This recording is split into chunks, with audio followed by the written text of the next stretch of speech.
விட்டிடவே உனக்கொருவர் இருக்கிறார், உன்னை விசாரிக்க துடிக்கிறார். உன்னையும் என்னையும் இயேசு நேசிக்கிறார். உன்னை உள்ளங்கைகளில் வரைந்திருக்கிறார், உன்னை உள்ளங்கைகளில் வரைந்திருக்கிறார்.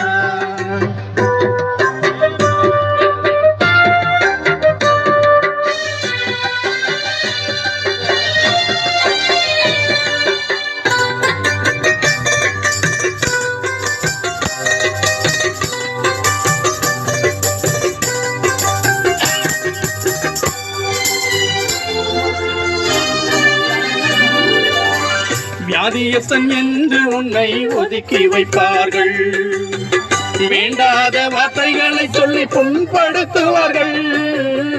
வியாதியஸ்தன் என்று உன்னை ஒதுக்கி வைப்பார்கள், வேண்டாத வார்த்தைகளை சொல்லி புண்படுத்துவார்கள்.